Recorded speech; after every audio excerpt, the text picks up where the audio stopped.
Just kidding.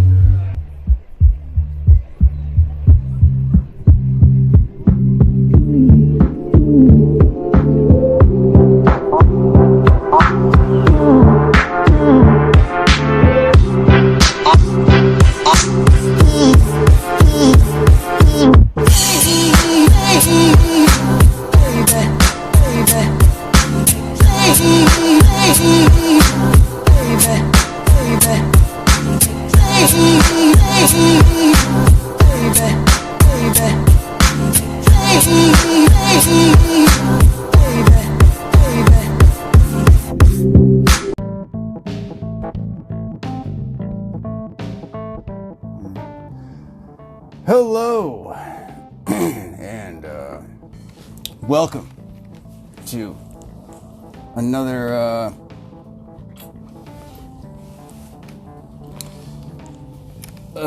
deep dive into the underground overgrowth that is the Madcitypodcast.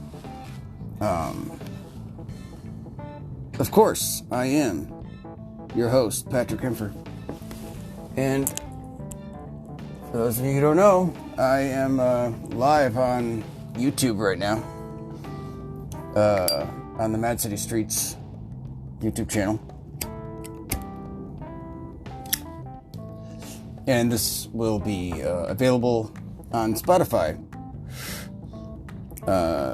hopefully by tonight or tomorrow, whenever I finish editing. So, lots to talk about today. Man, it has been a hell of a week for me. So let's see. Let's go back in time to another time when it was a few days ago. And I woke up, which is always a good start to a day, I have to say. Waking up is a pretty good way to start a day, You're like, hey, I'm awake and alive, and, that's refreshing. It's nice. It's nice. So yeah, I woke up and I looked at my phone and I saw that there were some notifications there, and one of which was from my old friend Paul Collins.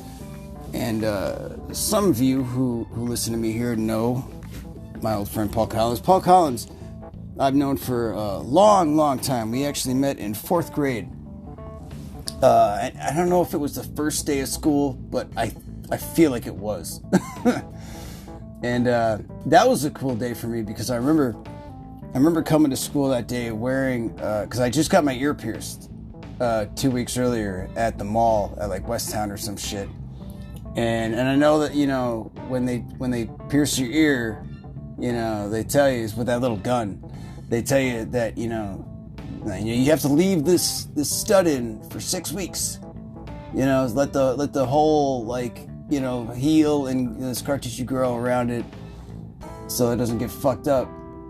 But I didn't want to go to school for the first day, 4th grade, with just this dumb little stud in my ear. I wanted a cool earring. Something dangly.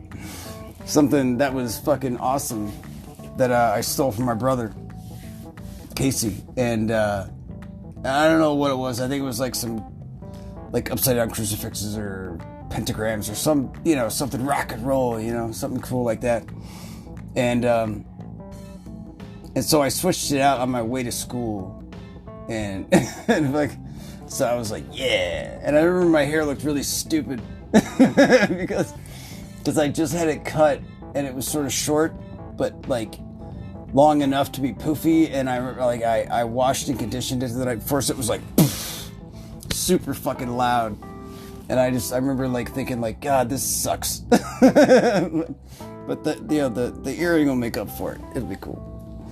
Anyway, so I ended up getting into a fight with Paul coming out the doors for like lunch recess or something. I don't know if we just bumped into each other or what, but for whatever reason, we got into it. And we're like, yeah, fuck you, bleh. And then we rolled around in the dirt for a little while. like over by, I think he came and like confronted me like while I was playing tetherball or some shit, or Foursquare or whatever that was. And he came and confronted me and we got into it. And I don't even remember what the fuck we were fighting about, really.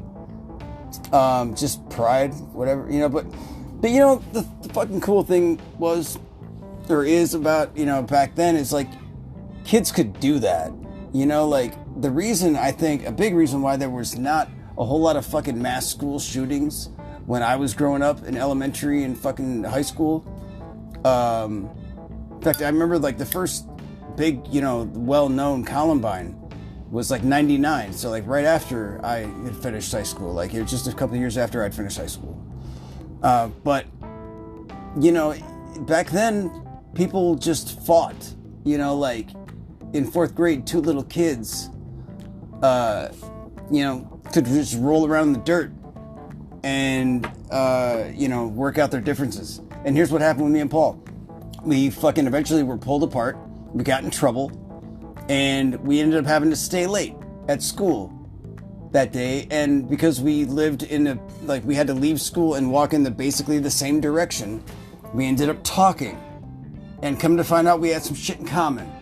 Like he was also living in, with like he was being raised by a single mom. Well, my mom wasn't single. I mean, she was like my dad was dead, and his dad was, I think, just gone. I don't know if he just wasn't in the picture. I don't think he was dead. But he just wasn't living with them, and his mom was raising him by herself.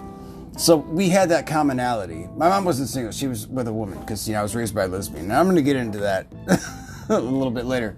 But we had that in common, and we found that common ground, and then we found other common ground, and we were friends for a long time, and we've been friends. And even though we've had our arguments and our disputes, we don't see eye to eye on a lot of things, like he doesn't see the point in having his children vaccinated, and that's like, okay, that's how you want to fucking go with, raising your kids, and that's your fucking choice, that's your freedom, and you can do that. And I don't give him shit because he actually does do research. I don't read everything that he posts and shares, but he probably doesn't read everything I post and share either. So, whatever, we're entitled to our own thing. But we've always found common ground with our love of music, first and foremost. And so we, in fact, because Paul moved away from Balsam Road and into fucking Verona, was kind of how I ended up starting to really take being in a band kind of seriously, because he was jamming with my friends Mike and Jason, and he was playing bass and singing, but then he left, and it was like, well, I'll step in for him. So I remember, I asked my grandma to buy me a bass, and she did for my birthday, but I had to wait till Christmas to get the amp. Because, we didn't, I came from kind of a poor family. Not like poor, dirt poor, but I mean, not like, we didn't, I didn't have a family that could just fucking buy whatever the fuck I wanted when I wanted it. I had to get shit on layaway. So yeah, I got the bass and everything, but then I started thinking, I guess I'll have to start writing songs. So I did, and I started writing songs. First song I ever wrote was about taking a shit, because, when you're 16 years old, that's kind of like one of the highlights of your day. that's things that you know about, taking a shit. First songs I wrote were about taking a shit, smoking cigarettes, and I think jerking off. I don't know. Yeah, those are the things that, you real big when you're 16. Anyway, so Paul moved away, and I ended up stepping in as like the singer and bass player for this band with Jason and Mike, and we never really went anywhere with that. Jason lost interest in playing drums. Mike was a great guitar player, but unfortunately, he died in 2008 from a heroin overdose, and that's a big part of my story, as his death and finding him and how that affected me. But and it took me a long time to want to play music with people after that. But in the interim, when he was still alive, me and Paul did jam together in a few different instances where it was just jamming with some guys. We never really did anything with it. But then I joined a band with him called Kill Jr. back in 2004. And, when I joined that band, they had just kicked out their singer because he was a fucking asshole. He was a bigger egomaniac than I am, if you can imagine. But I guess the thing was, he didn't have much talent. He just had a lot of access, resources available to him because his dad had some place in Mad City Media. And, so he was a spoiled little rich kid who was just entitled, he thought, to being a rock star just by proxy of his father. So, but he was a fucking cock, and they kicked him out. And in fact, the name Kill Jr. was spawned from that guy because he was a junior, and they hated him so much. Anyway, they had a show lined up for a week later, and they weren't going to do it because, they just lost their singer, and I'm new. And I was like, dude, haven't you guys ever crammed for a test? We could pull something together. How long is a set that you're supposed to play? 20 minutes? We could fucking do something with that. We could do a couple of covers and just do a long, drawn-out jam thing and just come up with one original song, and we're good. And we did. And the show was fucking awesome. The band that played after us, I felt bad for them because they were the headlining band, and when we played, everybody was up against the stage, fucking yeah. And I remember fucking Paul grabbed the mic out of my hand when we were done with our set, and he's like, "You guys fucking like that shit?" And they're like, "Yeah." "You guys want some more?" And they're like, "Yeah." And he's like, "Sorry, that's all we got." And I was like, "Oh, sorry." So anyway, so that was a really cool show. It was at the Bluefin over on Sherman Avenue, Sherman and Aberg, and it was awesome. Mike was at that show too. I have a picture of him actually from that show, of us from that show. Actually, wait, no, maybe it wasn't that show. I don't know. Anyway, it was a cool show, and we had a great time. And then we played 2 other shows. One, a basement show, and then another one over on Park Street at the Clinic. And that was our best sounding show, but our worst show as a band because there was just a lot of animosity between me and the rest of the guys, because I set that show up as us with the headlining band, and they didn't understand my approach to that.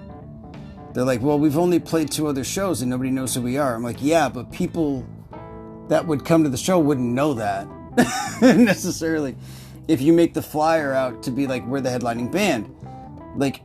People as a whole are kind of dumb, and if you convince them that you're somebody that they might have heard of, they'll convince themselves that, oh yeah, I think I saw those guys in Milwaukee once." That's how things really are. I know a lot about social psychology, trust me on this, and sociology. So yeah. Anyway, they didn't think that I was correct on that. So they decided without me that we were going to play first that night instead of last. And I was like, "What are you guys doing?" Everyone, I did a lot of PR for this show, and so did some other people that I knew that were friends of mine. Tim Klein, fucking rest in peace. Fucking he made the flyer, and it was awesome. And fucking we had all kinds of people out fucking doing PR and putting up flyers back when we still put flyers up for shows. And all these people were planning on coming to this show at midnight. And it's well, what's the point of them coming to the show to see us at midnight if we're not playing? And it was just, I was super pissed off when we went on stage, and yeah, we sounded great, but the rest of the band, they cut out parts of the songs. They were just waiting to get out of there. They couldn't wait to leave. And I was so angry, and fucking I left the show. And even though I got a compliment at the end of the show, I remember this dude came up to me in the fucking, like, backstage. I went to a sink in this little bathroom. I was splashing water in my face and drinking water. And he's like, "Hey, man." And I was like, "What?" And I was like, I thought I was, like, ready to fight. He's like, "Oh, no, how do you do that? Like, with your voice, man, like, the way you scream, that's amazing." And I was like, "Oh, thank you." Like, I don't know how I do it. I just do. But yeah, and then, oh my God, that night was so terrible. Then I went to a party to go meet up with this chick that I was dating at the time, and she wasn't there. And I was like, "Oh man, this sucks." And then I freaking heard from somebody, like, she had gone to somebody else's house. And I went there and found her in bed with another dude, and I was just like, "Oh my God, could this night get any worse?" So I fucking remember standing there looking at her and this dude all passed out in this bed. I'm like, "Motherfucker." So I went and fucking tapped her on the shoulder. I'm like, hey, wake up. "Huh? What?" "Fuck you." And I walked out. And then I ended up sitting down and talking to the dude, Brian, because he didn't know that me and her were seeing each other. You know, he's like, "Man, I had no idea." I was like, "It's fine, whatever. I don't care." I mean, I did, but it wasn't his fault. But shit, man. Anyway, I'm going up on a real tangent here. So, anyway, so that band broke up. Well, I left the band and then ended up going to California and then Portland. And the band went on with another singer. And, like, you know, they had a pretty good, you know, history in Madison. But then, like, after like 10 years, they changed their name to, what was it, Night Rod or something? I don't know why. They changed their name and then disbanded. I really don't understand those guys sometimes. Just like, what did you guys... You built this whole big base and then change your name, so it's like now nobody even knows who you are. And then you just say fuck it and just stop being a band, just stop making music with each other. It's like, all right. I don't know. Anyway, so catching up now. I woke up and saw that Paul had tagged me in a Facebook thread, and I woke up and I was trying to see what it was. Like, I have to put on reading glasses when I first wake up and look at my phone because I can't see shit. And I was like, I saw my name, and all I saw was like that some band was looking for a vocalist for some show in August. And I'm like, okay. So I was like, so I commented, I'm like, "This sounds cool," and so I was supposed to message somebody, so I did. And then I realized what it was, and I was like, what? So apparently there's this group of guys that were looking for a vocalist to lead a band to play at the Pantera tribute show in August. Now, I don't know exactly where it's going to be. I went to it back in 2017, and it was at the Badgerland fucking grounds out in Watertown. I went to that show then with Metal Max Roboin of AskMetalMax.com, and who I used to work with and produce videos for and help him with interviews to bands in town here. And so yeah, we went to that show and it was awesome. And coming back, I got my first DUI because I was so goddamn dog tired. I was working 3 fucking jobs at the time, and and so I was working at the locker room as a bartender and booking shows. And I had to open the place during the weekdays. I had to open at fucking 6 a.m. And, well, it was like Sunday through like whatever. Sunday through Friday. I don't know, Fridays and Saturdays I worked nights. Well, Fridays I worked nights because I booked bands. Saturdays I think was DJ shit. I don't know. Chris Jackson did the DJ stuff on either Saturday or Friday.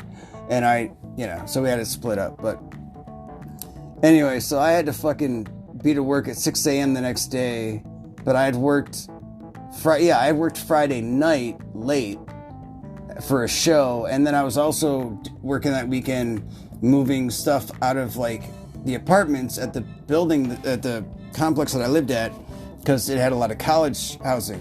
So that was fucking crazy. All the kids were like, moving back in, and it was just like, I was wrecked. I was so exhausted, but I was also doing a lot of drugs. At the time, I was drinking a lot, and I was shooting cocaine, and still dabbling with heroin at the time. This is back in like 2017. So this is back after I'd been clean for years and I was back out using. So yeah, I was fucking wrecked in a lot of different ways, but I wasn't really all that drunk. Then it's fucked up because I jinxed myself. I said 3 days prior to this, I think I'm the only fucking guy I know in Wisconsin that doesn't have a DUI. 3 days later, here I get a DUI. Coming back from fucking Watertown. Pulled over by a police officer who was on his way to work. A capital city cop. On his way to work. You can fucking believe that shit. Anyway. So, Paul fucking tagged me in this post.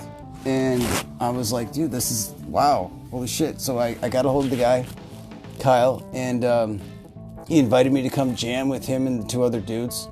Dan and Josh.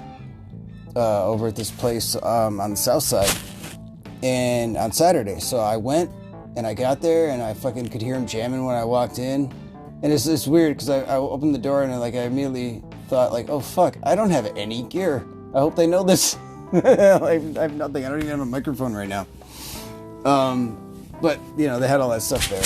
So it was cool. And I listened to him play for a while and then I started in. And we jammed for. I have video of it. I haven't published it yet because I wanted to make sure that they were all cool with me showing us play.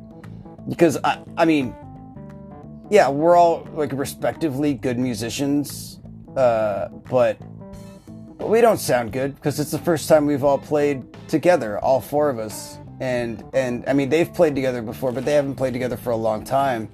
So everybody's rusty.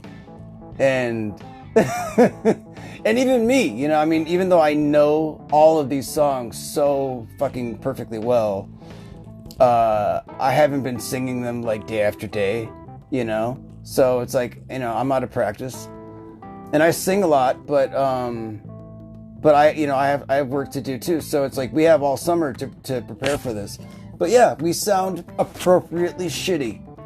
We sound appropriately shitty. And it's good, because it's something to build on. So I like that. I like that we didn't fucking immediately open up with each other and just fucking nailed it, because then we'd be trying to fucking repeat that, over and over again, and then always feeling, oh man, this isn't as good as when we did it before. So it's good to suck early on and then get steadily better. I think Dave Grohl made a point of that when he said every band should start out like a shitty garage band with bad instruments and just sounding like garbage. Not garbage the band. They're good, don't get me wrong. I like them. I think they have new stuff out now. But yeah, you have to sound bad at first and then get better. Otherwise, you peak too soon, and then you're always going to be disappointed. You're always going to be chasing that high. It's like you climax too early, you hit your peak too early, and it's then you don't really develop. That's kind of one of the things that happened with me in comedy, stand-up comedy in this town.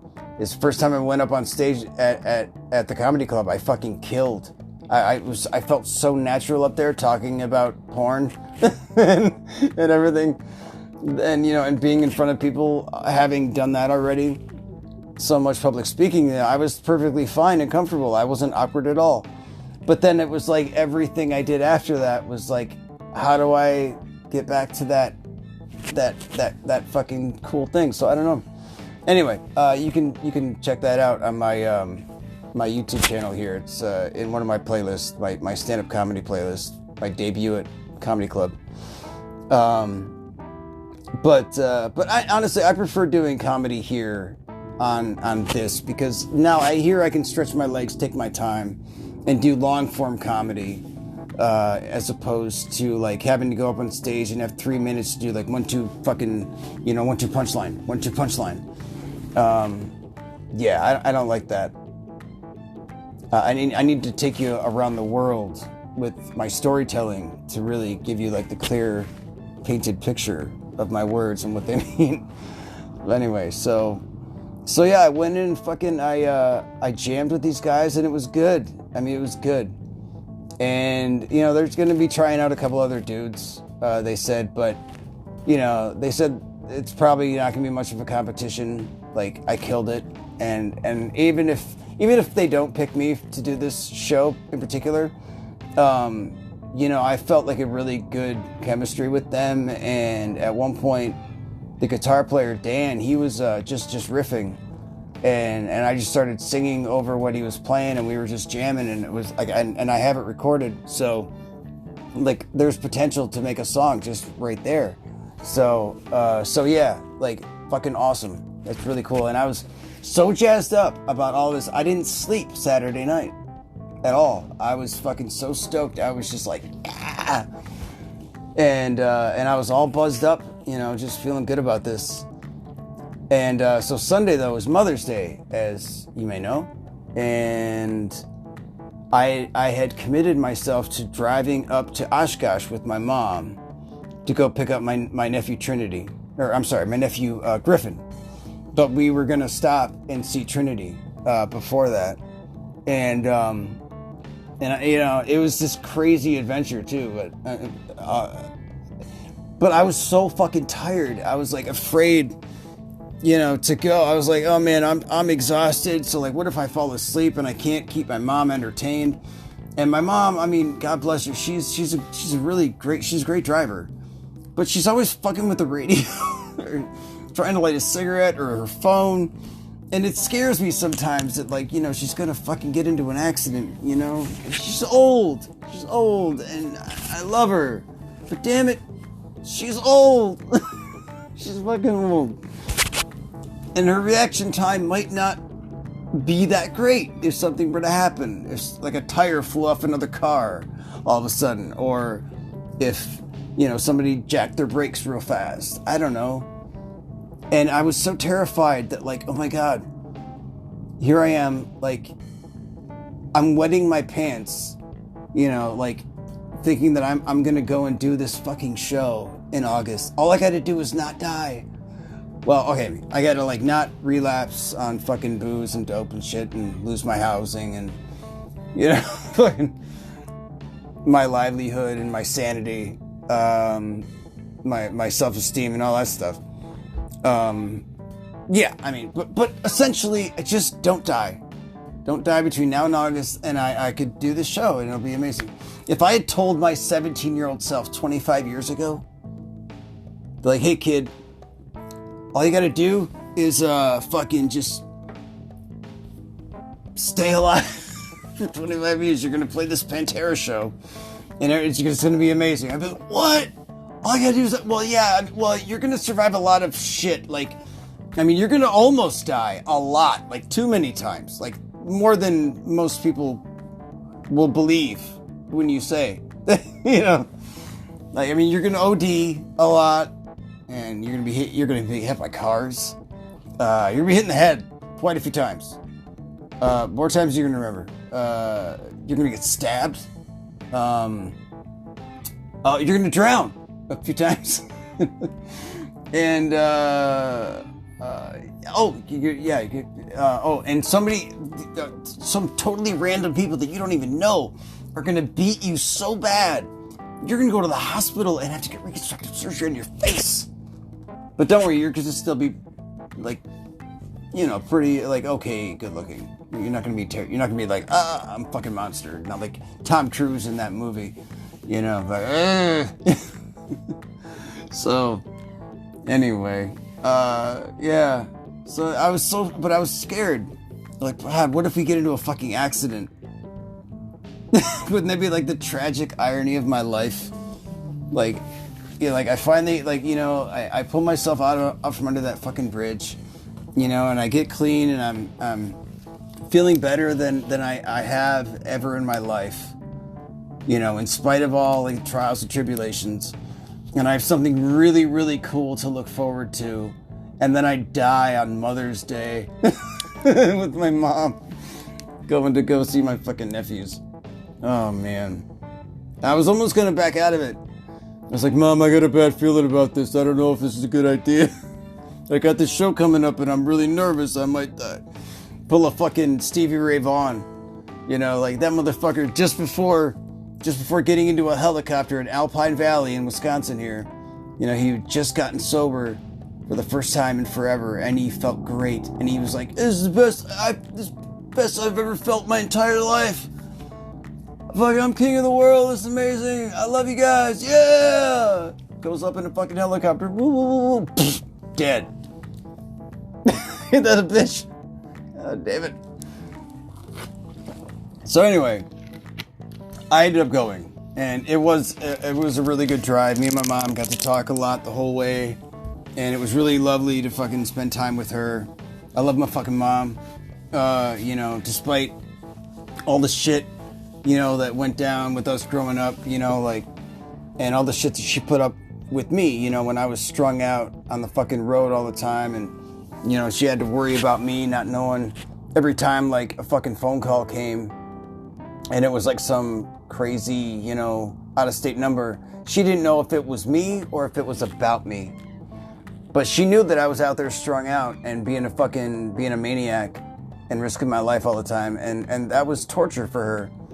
And I'm so fucking sorry that she had to deal with that. And I know exactly kind of how she feels, or how she felt now, because my brother is being the same fucking way. He's not out of state, but he's doing the same fucking shit. Like, he's being completely open about being a fucking crazy person on drugs, and he doesn't care how that's making everybody else around him feel. And I'm waiting for that call. You know, I've talked about it on previous episodes. You know, like, I'm waiting for that call to find out that he's fucking dead, and it's like, there's nothing I can do. You know, I told him he should do what I did and just surrender. You know, fucking completely. Like, not to the police, but I mean, like, to, like, his addiction to life. Like, go to a fucking emergency room and start with, if you don't help me, I'm gonna fucking leave here and kill myself, because the way I'm living is not sustainable, and I don't want to do it. You know? That's what I did. I was like, if I leave here without any help, I'm just gonna kill myself. I didn't have like a plan, but I had like an outline. Like, there was a guy down under the bridge that had a gun in his tent, and I knew about it. I could have gotten it if I wanted it bad enough, but yeah, you know, like, I didn't want to go out like that. Seeing all those people down there were a clear representation of, like, all of my character defects and all the ways that I had been a pain in my own ass and the world's. And, you know, I would look at these people, all of them, I'd see them, you know, like, there was the guy that would, you know, who was, you know, all wanted to wax philosophic and fucking, you know, like, just got shit-faced wasted and, you know, has all this potential but doesn't utilize it. You know, there's a guy who would get so fucking shit-faced drunk that he would cry into the night and wail, asking for his mama.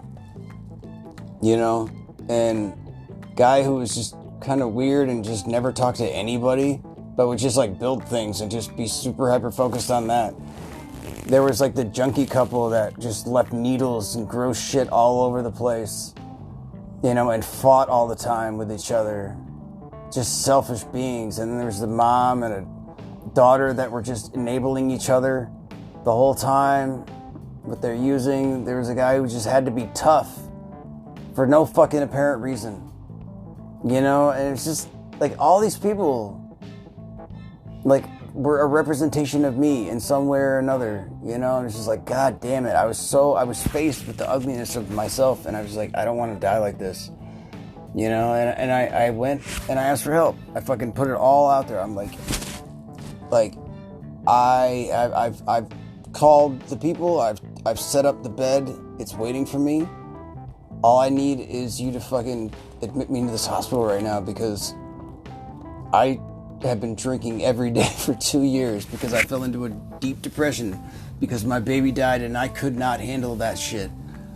And I have all these fucked up things with my body now. I can barely walk. I had a cane. My mom had told me that I looked older than she did.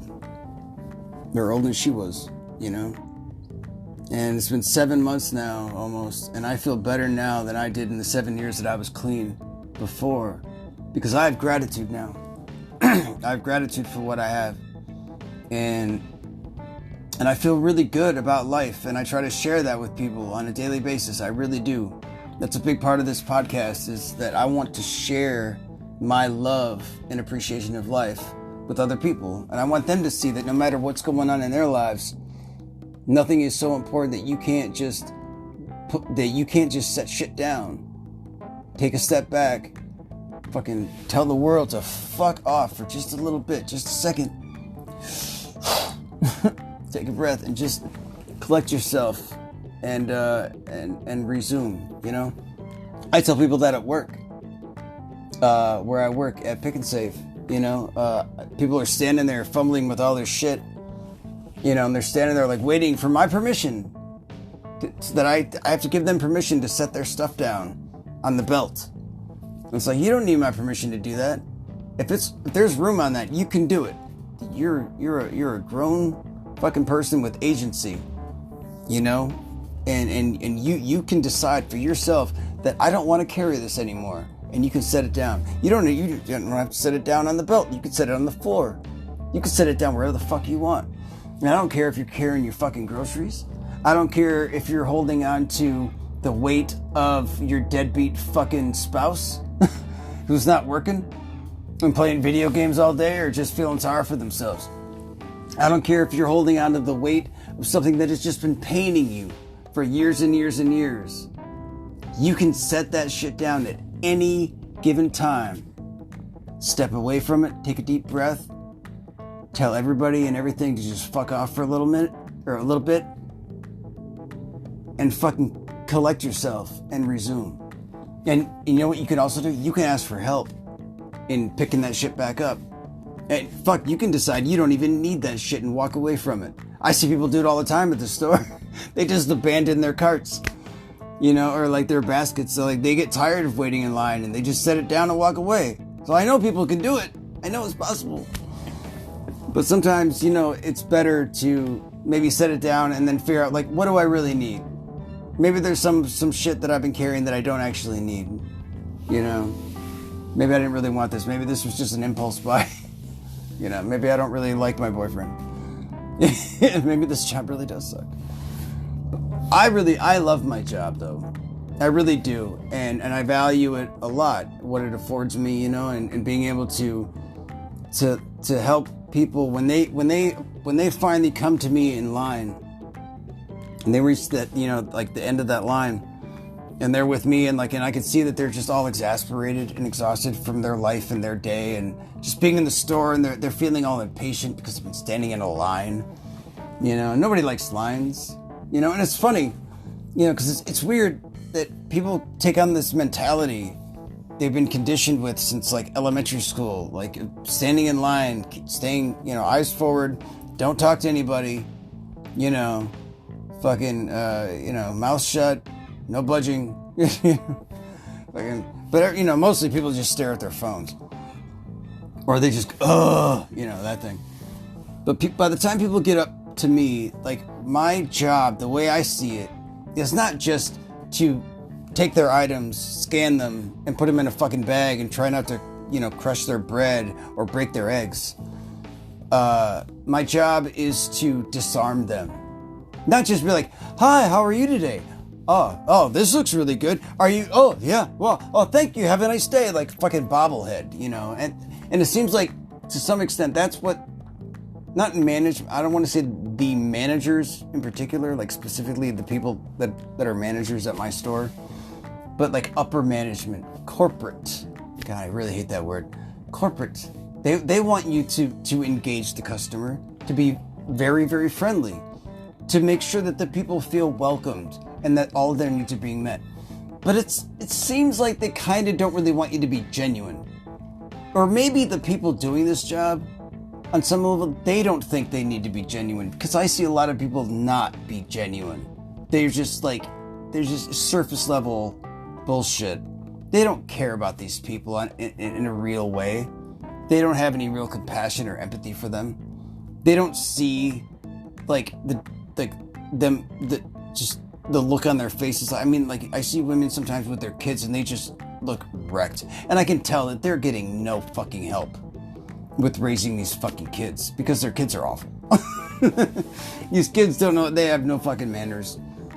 Because these parents, they're too tired to really instill them in them. You know, they don't know how to fucking, and maybe they don't know how to fucking do it because they weren't taught. Because fucking people just think kids just grow up just automatic, just by proxy, just knowing how to be people. But come to find out, you have to teach them. You know, like, and they'll learn if you show them. You know, kids learn by seeing what their parents do. But if all they see you do is be an asshole, then that's what they're gonna be. You know, but you have to show them how to do other things and encourage them to be decent and loving and kind and compassionate. And I don't know, for whatever reason, somehow, like, my mom did instill that, and so did all the other fucking women in my life that raised me. And the men too. I mean, there were men in my life that raised me. I mean, they didn't raise me, but they were like around, you know. But primarily I was raised by women. So yeah, you know, I when people get up there, like, I want them to feel comfortable and at ease, and I want them to know that, like, no matter what's going on in their life outside of this place, that they can use this as an opportunity to take a breath, you know, and feel free from all that shit.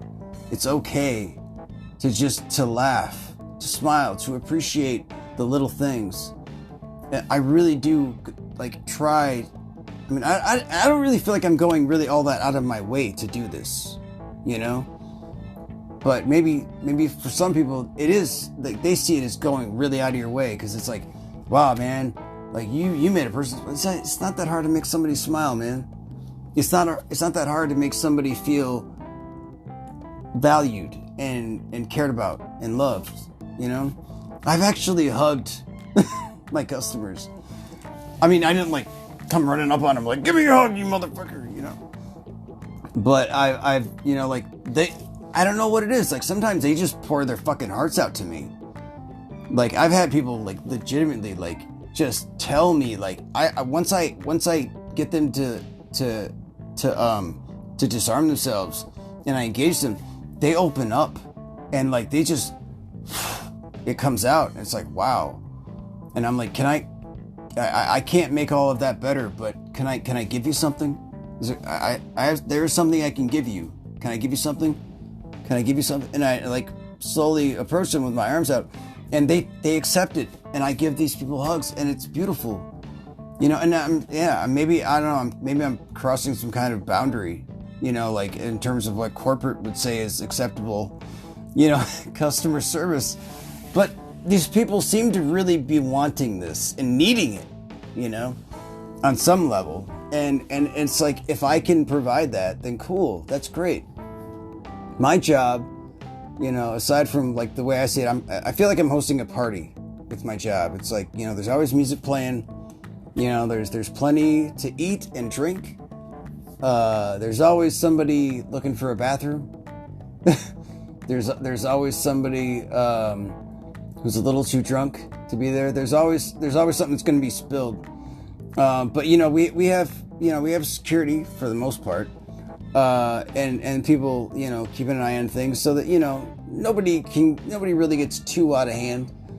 But, you know, the fact is like, as long as everybody, by the time they walk through that door and walk out again, as long as they've had some kind of perspective shift and they can go out into the world and feel a little bit better, you know. And if I've made them laugh, if I made them smile even, I know that I've done my fucking job. You know, as long as I can walk out at the end of the night, close that place up, you know, and it looks clean, and the money's put away, and everybody, you know, got what they needed, then I got what I needed, you know. So I'm really hoping right now that I'm not fired, but there's a slight possibility that could happen. Because on Monday, I came into work feeling great. Totally fucking still very jazzed up for my weekend. Everything that happened on Saturday, and then my good day on Sunday, hanging out with my mom. And, you know, I came back, you know, oh my God, I got to talk about that real quick. Yeah, that was fucking crazy. when we got up to Oshkosh, trying to find my nephew Trinity's house, he lives in this fucking weird place by, like, the lake up there in Oshkosh. It's, like, hard to get to because of the road that we would normally take is under construction. And it was so fucking bizarre because, like, there's all these construction signs that were saying road closed, blasting ahead. I'm like, oh my God, this is ominous. Given, like, all the disharmony that's going on with, like, with my family right now. He just moved into this place with his girlfriend to get, because he had to move out of the place that he had with my brother because of the shit going down with my brother. And it was just like, oh my God. So we finally get there, though, and keep in mind, I am fucking cracked out tired. Just exhausted, burned out. So I walk in with my mom, and it's just like a little, like, one room, like, efficiency, with, like, a kitchenette and a bathroom, and a bathroom over there. And I walk in, he's got it set up pretty cool, for, being like a 21-year-old kid, like, kind of about what I would have if I was him, living with my girlfriend, 21, Got some cool rock shit and TV and movies and like, oh, what's this on the, in the floor? Like, bunch of sex toys and, like, a big box of condoms. I'm like, wow. All we're just having it just right out there. I was like, it was like, careful, Mom, don't step on the dildos. I don't think she saw it, but it was just like, it was fucking hilarious. I was like, man, wow, dude, good for you guys. Like, this is great. Like, they're living their best life. It's fucking beautiful. And, with everything that's going on with, like I said, with my family and everything, like this girl, like she's now part of it too. This all this drama with my brother, and he's gotten in her face about some crazy shit, fucking, and she's no stranger to the world being a terrible place and people being assholes. But man, that's like, I really wish her and my nephew the best. Because, like, they deserve it. They really do. So yeah, it was this crazy adventure. And then, I came back after we picked up, my other nephew, Griffin. And I got to see them and fucking hug them. And I make it a point when I see them, like, that I hug the shit out of them, like, in a fucking real way, like hard. Because I don't see them really hardly ever. Like, they've lived in fucking Oshkosh for over a decade. And I just don't see them much. And since I don't have my own place, or when I did have my own place, I would have them come down and they would stay with me here and there, but not much, And I really, I've always wanted them to be a bigger part of my life, and I've wanted to be bigger parts of their lives. And I'm hoping as time goes on that'll happen. But yeah, coming back with Griffin was cool. And then when we got back to town, he just had a birthday. He's 18 now. When we got back to town, I brought him to my house, and I made food for my mom and Griffin, and I made food, the kind of food that I eat. And I don't know if you guys follow my Instagram, but on my Facebook. But I take pictures of shit that I eat like a fucking like a Greek fucking emperor, like, for real. Oh man, that's one of the highlights of working at a grocery store. I can get fresh fucking food all the time. So yeah, again, I really hope I have that job still, because yeah, I went into work Monday feeling great, and I was, doing my regular thing, just chatting it up with people, that came into my line. And it was a little hectic because, I was late as usual, because I'm always late to that job, because I walk there. If I had to go across town to be at work, I'd probably get there like 15 minutes to an hour early. Because it would have to be set up on a different kind of schedule, because I have to walk. It's like, no matter how ready I am at 2:30, I somehow cannot get out the door before 3 o'clock. I just can't. I don't know, there's always something. I have to like go to the bathroom, or Daisy does, or I fucking can't find my socks, or some shit. You know, it's just like something. It's weird. It's a weird phenomenon. So anyway, so I get there, and then my coworker Eddie wasn't there. He was supposed to be there at 3, and usually he's on time. He's pretty good about being on time. And he's actually like my superior, technically. Even though he started as a CSR after I did, he already worked at the store, like as a lead in the deli. And he still works in the deli like half the time, so I don't know. But he's technically like got a leadership position like higher than mine. So anyway, but yeah, he wasn't there because he's not used to, school just ended, the college, you know, at UW just ended. So I think he was still stuck in his mind on being there at 5 instead of 3, even though he's scheduled for it. So I had texted him at like 4:45, like, hey man, you know that you're scheduled at 3? And he's like, oh shit. So he came in, you know, it's just like little before that, like little before 5, and jumped in right away, and you know, and trying to catch up. And we had this long line, and you know, I was doing my best with it. I'm having a good time, you know, because like I don't usually get stressed out by the line, because like I said, I know that, you know, by the time they get up to me, I'm gonna make them feel okay about the fact that they had to wait. I'll tell them like, I appreciate your patience, you know, and you know, I'll tell them like, you know what patience means? It means to suffer without complaint. And I like that you did that. But hey, that doesn't mean that it didn't have to, you know, that you don't have to like it. But, you know, I appreciate you not giving me a hard time about it, because it's not my fault, and we both know that.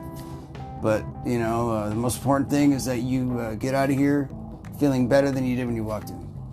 Anyway, so this young woman came in, or she was up there in front of me. She had a cross around her neck, a crucifix. And it was cool because I'd never seen one like this before, where the chain was attached on the top and the bottom. So the crucifix was like slanted. And I've thought that would be a cool way to have it. But I know that my friends that are Christians, or other Christians anyway, that weren't my friends, might think that I was being disrespectful, because they would know that I'm an atheist, and they would think that I was, you know, somehow making a mockery of their beliefs in Jesus. But, you know, again, little do people know. And I said this to the woman when I complimented her necklace. I was like, oh, that's really cool. I really like that. And as we got to talking, you know, I was like, she told me that, you know, she got it was a gift from a friend in her Bible study group. And I was like, oh, what do you guys talk about in your Bible study? No. And then I made a joke about the crucifix. Like, you know, I got to tell you, if it were me and I came back, like, say I was like hit by a truck, and I came back and everybody had like little trucks on their keychains. I don't know how I'd feel about that. And she thought that was funny. She laughed because it's a funny joke. I mean, it's not an original, really. I've heard plenty of people make that kind of joke comparison thing. But anyway, I was talking to her about her Bible study group and her thing, you know, the chain. And I asked her if it was open to everybody.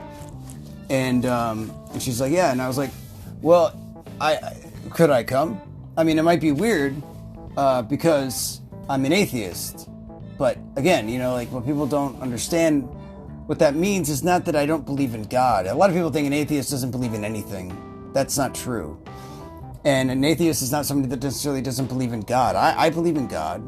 I have a relationship with God. And I can't 100% say that, you know, that there's no God, or that Jesus wasn't a person who walked around. What I can say, though, is that I do not subscribe to words written by men who claim to say that this is God's law. I don't appreciate that kind of arrogance. Just like I don't appreciate the kind of arrogance that I used to once stand for as an atheist, to say so arrogantly with such just it's like, like, there is no God, as if I know. Like, no, there's no fucking God, and you're stupid for thinking it. I became the same thing that I hate in a lot of Christians, where, like, you know, they're arrogant saying, yes, there is, and I know it. It's like, no, you don't. You want there to be, and you believe that there is, and that's fine. But you don't know it, so don't tell me that there is and say that I'm going to suffer some consequence, because you don't know that that's the case. And even if you're right, and there is a God, there's no...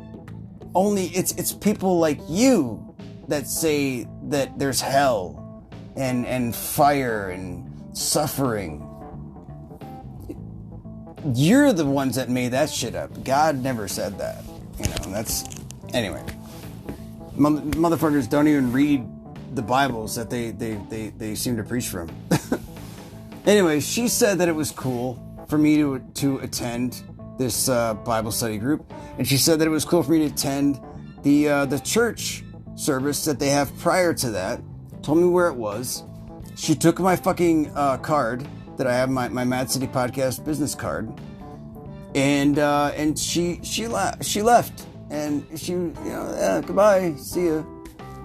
And the girls that were working behind me, who are like, you know, they're high school girls. And they don't know shit about life. You know, really. They know very little about anything. Fucking except, like, what their fucking, how, you know, what their nails look like. And, what? Oh, shit. For some reason, I'm told that, I can only have it, alright, I gotta make this story short. Okay, so, so they start laughing at me and mocking me, saying that, you know, that I'm fucking stupid for thinking that, like, this girl wants to fucking talk to me. What the hell? Like, you know, that's just silly. You know, like, they think it's dumb that I would even consider, like, you know, like why do you talk to them like that? And by them they meant, you know, like, young pretty women, because, well, you know, why would a pretty girl want to talk to me? I'm just some creepy, gross old man, right? And they thought this was hilarious, and they start laughing at me. And like, in a really mean-spirited way. And I don't know why it got to me so fucking much, but it did. It really fucking did. And I don't know. I got really uncomfortable. So I excused myself from work. And I was like, I'm taking my break. Like, and I even told Eddie, I'm like, I'm taking my break, okay? Okay. And I left, and I went outside, and I was collecting carts, even though I was on my break, because I do that. And oh my God, it's gonna cut me off. Shit. Alright, I might have to add on to this. It'll be okay. So yeah, I was outside collecting cards, and I remember seeing Calvin, the security guy, leave. So I knew that it was about 7, because that's when he leaves. And shortly after that, I saw this group of 3 women come in, like an older black lady and then 3 younger ones, and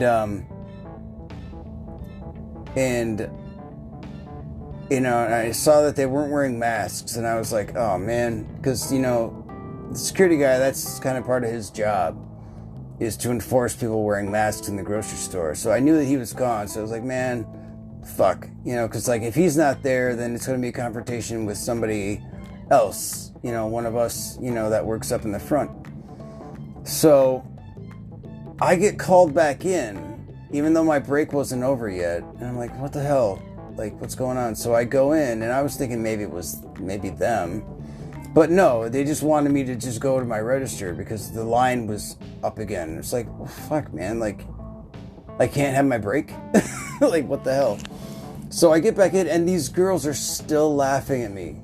The girls that work there are still yucking it up and talking shit. And it's just like, what the fuck, man? How is this so funny to you? That, like, they actually said to me, like, you shouldn't talk to people like that. They don't want to talk to you. Like, what do you mean? Like, they think you're crazy. I was like, what? Yeah, they think you're crazy. Like, she's looking over her shoulder. She's looking over at us while you're talking to her. Like, this man's crazy. And, like, yeah, they come up to us, like, after they walk away from you, like, he's crazy. Like, and, like, why is he like this? Like, making me feel like some kind of piece of shit. You know? Like, tearing me fucking down. Saying that, like, you know, like, I'm not good enough to bring cheer to people's lives, to be open and personable with them. And it's like, that's super fucked up.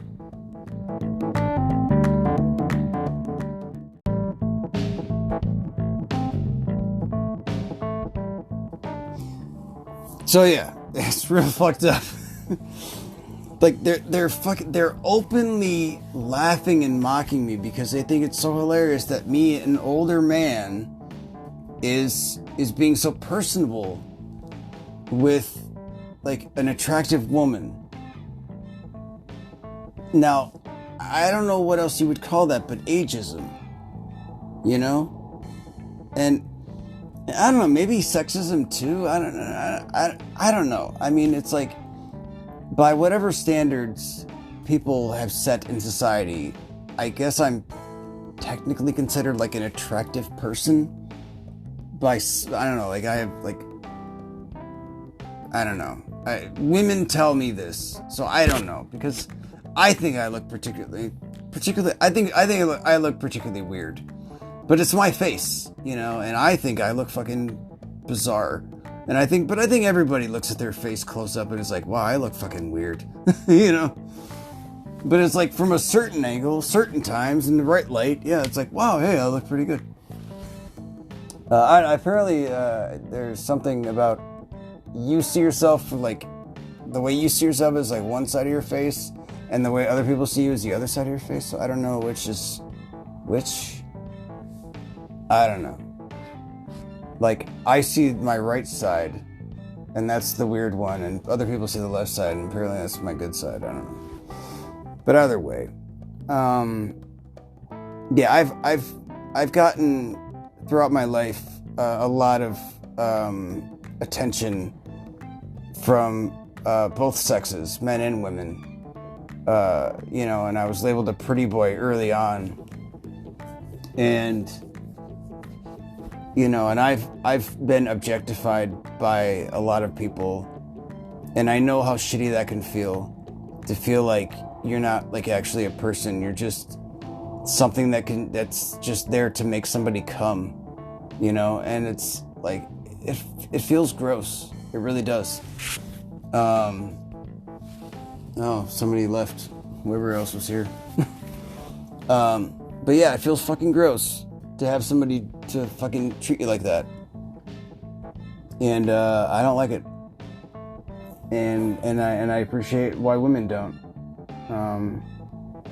But it's like, I don't know, like, the double standards just seem to be flying up in the air nowadays. So I don't know where they are. It's like, am I supposed to feel like I'm not worthy enough to be personable with an attractive girl because I'm not, like, 21? You know, like, have I lost my my place in society where that's acceptable? Or what? And according to who? You know, like, high school girls? I don't know. Like, and like, their opinions should not fucking matter. But I don't care who you are, what age you are, like, having people fucking sit there and laugh at you, you know, and make you feel inferior, make you belittle you, like, it doesn't feel good. I don't, you know, it fucking hurts. It sucks. And, you know, and not only that, but to say that, yeah, I'm crazy. I'm a crazy person.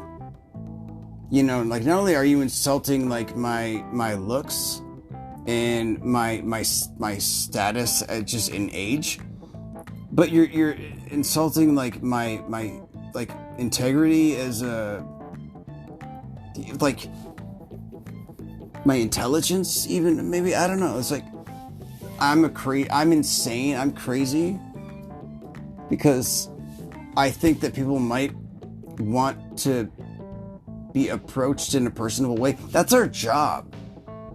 It's like, don't they know that? That's our job. We're supposed to do that. We're supposed to engage people. According to the corporate people, we're supposed to engage every customer and make them feel comfortable and get personable with them and compliment them, and, you know, like, oh, I really like that dress, or, you know, like, oh, is that a new haircut? Wow, that's amazing. Like, oh, whatever. You know, like, we're supposed to do this. This is our job. And to be made to feel weird or shitty or wrong about doing my job by the people I work with, it's kind of fucked up. So, anyway, I come in from being outside, and, you know, a customer comes up, and they're like, hey, how are you doing? I'm like, well, you know, I was having a pretty good day. I was feeling pretty good until these people started making fun of me over here. And now I don't know. And then I hear somebody behind me say, can I get a scan? And what that means is that one of the people, not the girls that were laughing at me, but somebody that was working behind them at Register 1, this other girl, she's very lovely. She's really cool. I like her a lot. She never talks shit to anybody. She's very sweet. She asked for a scan because she's underage. She can't sell things like liquor, alcohol, or tobacco products. So, or cough syrup, you know. So she's like, can I get a scan? So I walk over, and wouldn't you know it, it's the 3 women I saw walk in without masks. So I'm like, oh, great. So I walk over, and I'm standing there, and I'm looking at them, you know, and with, you know, just with my eyes, I'm, you know, trying to communicate with them, because, you know, that's what we're reduced to now in COVID times, which I think to some degree has been good, you know, because it allows us to actually really see people, you know, like really look at each other in a real way for who we are. And I know a lot of people get very uncomfortable looking each other in the eye because it makes them feel vulnerable. But I think that's ultimately that's been maybe a good thing for us. And I can see why so many conservatives and other people who are just completely full of shit don't like that. They don't like having to wear the mask because they don't like that kind of vulnerability. It's too intimate. And that's what intimate means, by the way. It means sharing fear, being vulnerable. Anyway, listen over. So I walk over, and it's these women not wearing the masks. And like I said, it's like this older lady and like these 2 younger women who I don't know. I can't say that I really recognize them by their face because, you know, I'm so used to seeing people without their masks. But the older lady, I recognize her because she does come in kind of frequently without a mask. But I don't give her shit really because she's old and she's relatively sweet. And I don't know, she seems like she's kind of not all there. And chances are these fucking girls are taking advantage of her in some way. I wouldn't be surprised. Or maybe they're related. I don't know. Maybe they're like her granddaughters or nieces or something. I don't know. But in any event, they're just there with one item, a bottle of vodka. And they've got it at the end of the belt on the metal part. So not on the belt. And so I'm motioning with my eyes like, are you going to move it closer so we can have this transaction? And then, you know, one of them, she picks it up and like puts it on the belt like in a like an aggressive way, like, oh, excuse me, I'm sorry, I didn't know I had to do this. Like, really? You know? There's all this tension already, you know, and I'm feeling tense because of what had already happened previously, but they came in here like clearly just obviously looking to stir up some shit. without masks. I mean, you know that they did, because obviously. So with all this attitude, they put it on the belt, but just enough. So I have to like click the thing to make it come toward me. So just to get this stupid situation over with sooner, I reach for the thing, for the bottle, and I scan it. And now one of the girls is standing directly in front of me, and I'm just looking at her like, okay, do we not know what the next part is? Do I have to... Can I see your ID? Like eventually I said that, and she comes back to me with this. Oh, am I the only one you're going to ask to see an ID from today? Or something like that? Am I the only person you're going to ask for ID today? And I was like, oh my God, I cannot fucking deal with assholes anymore right now. And it's like, you know what? I don't fucking care. And I put in my own birth date, which is something that we're allowed to do if a person, it's like, if it's obvious that they're over 21.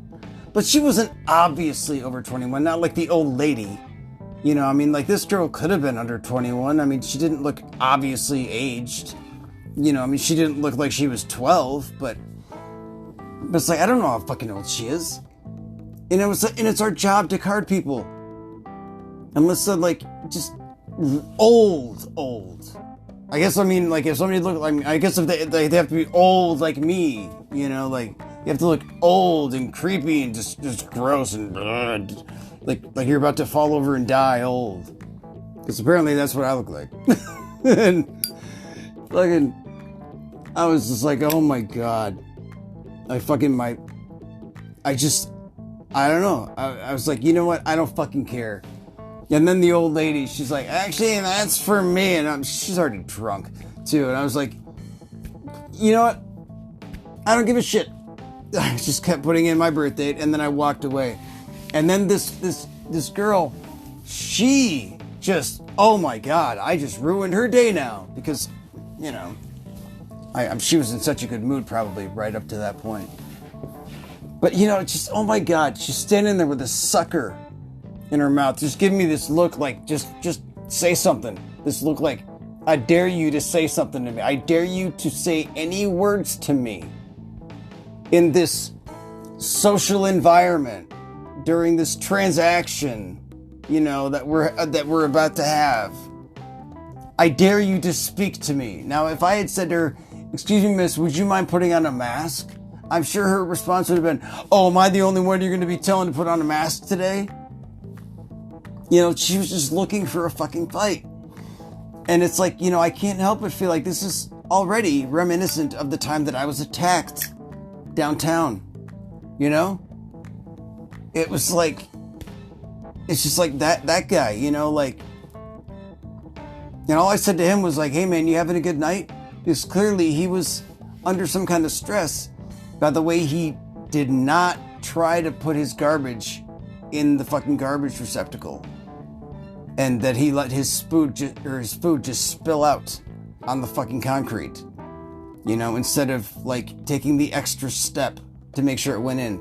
Or instead of maybe going a little out of his way to give it to a homeless person that could have eaten it. And yes, I was homeless. I mean, I wasn't that hungry, but you could have given it to anybody, So it's not like I wanted it, but it's like it didn't need to go to waste. But it's assholes like this that's like, oh, I'm fucking angry. I'm having a bad day, so I'm just gonna bulldoze through everything and just wait for somebody to say something to me just so I can fucking crush them. And just take all of my anger and hate out on somebody else. And that's exactly what was about to fucking happen. I said, can I see your ID? And she fucking went off. Oh, am I the only one that you're gonna ask for fucking this bullshit? And she just started just unleashing on me, verbally abusing me, verbally attacking me. And I freaked out. My PTSD was triggered and I freaked out. I got girls over here laughing at me, like yucking it up. This has all become just so hilarious to them. And it's like, I don't know if like, it almost seemed like they knew each other. You know, like the way like they all, it's like they became like a gang, like they were like ganging up on me. Like they became just like this group, like it was like this group of women. It was terrifying. Like I don't know, there's nothing like a bunch of hostile women looking at you, like, and my back was literally up against the wall. Like I would have probably felt more comfortable like looking at like a bunch of like a wrestling team or something, like about to kick my ass, you know, than like a group of angry women, you know, with no fucks to give. Because like, dude, women are ruthless. They fight. So I don't know, but yeah, like, you know, I got these fucking chicks laughing at me, and then these chicks fucking like antagonizing me and like looking like just angry as fuck and like ready to fight with me, and I'm just like, oh my god.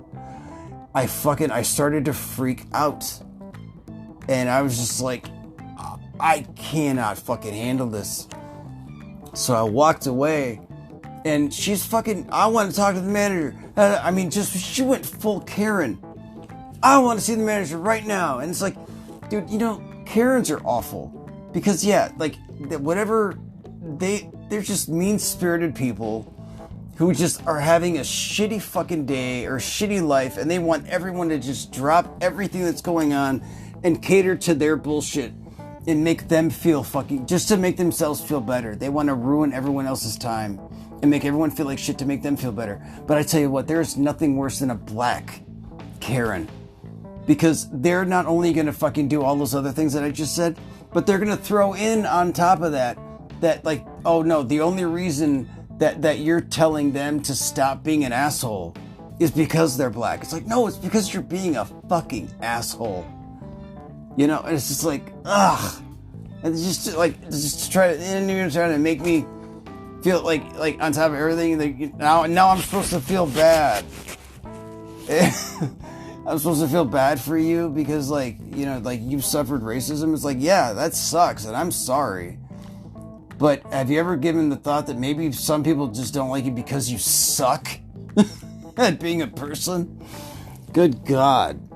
You know, I was just, like, fed up, man. But, yeah, they called the fucking manager. And I turned around because I could still hear them fucking going on. But, like, again, it's like now I hear them, like, bitching and laughing at the same time, along with these other girls who were still laughing. And it's like, what the fuck is going on here? Like, I was, like, I swear to God, like, yeah, I felt like I was being attacked all over again. I wasn't getting punched to the ground, but, like, it was similar. It was so uncomfortable. And of course, fucking, I'm like, you call the fucking manager? Well, I don't think I said it like that. I don't think I cursed at that point, but I was like, really, you're gonna call the manager? Fine. Like, it's like, you say, yes, I did. Like, he cursed at me. It's like, yeah, I did. Yes, I did. I said that. I said, I don't fucking care. Because fuck you. I didn't say that either, but I was just like, yeah, but fuck her, though. God, what a bitch. You know? It's just like, Jesus. Again, it's like, I was having such a good day. So anyway, what happened was, I got called back, and my manager fucking's like, yeah, I gotta send you home. I'm like, yeah, well, I figured. You know, but like, you really need to look at this in context, okay? So I had to write out on paper, like, what exactly happened. And then he sent me home, and then the next day, I called my HR manager to ask him, like, so what's the story? What's going on? You know, like, am I gonna get fired over this, or what? He's like, well, I mean, like, they could fire you. And I was like, really? Because that's super fucked up. Because there was a woman that worked there that finally doesn't now, who was awful in so many ways. She's a black Karen, but she was a manager there. And she made people cry, not customers, mind you, but other employees. Like, she made people cry and quit. People quit because of her. You know, and it's just like, Jesus Christ. You know, like, you know, just because she was just like, no, everyone needs to bow down to me and what I want. And she actually said that to me once. She's like, no, here's what you use. People need to understand. What I need them to do is bow down. I'm like, I'm sorry, what did you say? Bow down? You need people to literally bow. Okay, wow, you're ridiculous. And she's like, you're ridiculous. I was like, okay, wow, you're a sick, crazy person. It's like, fucking Jesus. I've never met a fucking a narcissist like that before. That shit was terrifying. But anyway, they put up with her forever, like meeting after meeting. I don't know if they were giving her suspensions, but there was plenty of times where she wasn't at work for periods of time. But I get one write-up, one suspension, and like they're saying that, yeah, like we might cut you loose. If they fucking do, I swear to God, they're gonna have hell to pay, because I'm gonna bring up all of this discrimination that was brought against me, and they're gonna understand that, like, yeah, I was having a fucking breakdown from my PTSD, which they're all well aware of. And I had said openly that I'm taking a break. And I said, why? Like, these girls are pissing me off. Like, they're upsetting me. And nobody's doing anything to shut them up. Not even Eddie, who's my superior, because apparently he was oblivious to this. So much so that he even said, when I talked to him the day after, when I came back in, like, said I was scheduled, but then as soon as I got there, they're like, oh yeah, corporate said that, yeah, you're suspended and you can't be here, so you have to leave. Pending this review. So, I don't know. They haven't made up their minds yet. So I really don't know if I still have my job. If I don't have my job, I'm going to file for unemployment, and I'll fight this. And I don't know if I'll win or lose. I don't know. But at least I'm not going to be pushed around. You know, I'm not going to be made to feel fucking stupid or crazy or inferior for, one, doing my job, but for trying to make people have a better day, you know, and of all things, having a conversation with somebody about God and spirituality. Am I crazy for that? Does that make me crazy? Like, I'm sorry, but I don't see where I'm wrong in any of these things, except that I lost my cool. But God, can you fucking blame me? Being pushed and pushed and pushed, literally to my back was up against the wall. I'm being fucking verbally attacked in all kinds of different ways. And it's like, and I'm just supposed to be like, I'm supposed to apologize. I'm supposed to be like, oh, hey, I'm sorry that you're all that you all feel the need to make fun of me and to make me feel bad and to put me on the spot and to scare the shit out of me with your fucking craziness. You know, it's like, what is going on here, man? I'll fight it. But you know what? It's going to be hilarious when they decide to settle out of court. I'm like, all right, one of the conditions of the settlement is that I want to keep my job. Because I really do love it. I really do love working there. And I would hate to lose that job. At least, you know, until I start making money off the podcast, or, you know, me and this band, you know, go on to become rich rock stars. Or I finally, like, you know, publish some writings and, you know, become a known, respected, you know, rich writer. I don't know. Until one of those things happens, I kind of need the job, but I really love the job, and that's what's important. I want to be able to continue, you know, brightening up people's days and sharing positivity with them, because people need that, you know. And if I can be like the little light in people's dark days, if I can be that lighthouse in people's dark days and let them know that it's okay to set their shit down and take a deep breath and know that, you know, it's okay to to be weighed down by these things, but, you know, it's even more okay to feel good. So, anyway, I've talked for a long time now, and I'm hungry, so I'm gonna stop. Thank you all for listening. I appreciate you all. I love you. Please If you haven't, subscribe to my YouTube channel here, Mad City Streets, and to my Spotify channel, Madcitypodcast, and follow me on Facebook at Madcitypodcast, and on Instagram at Mad City Streets and Madcitypodcast. I'm just all over the place. I need to somehow consolidate some of this shit sometime. But thank you all so much for listening. Till next time, I fucking love you, and I mean that. I really do. All right, bye for now.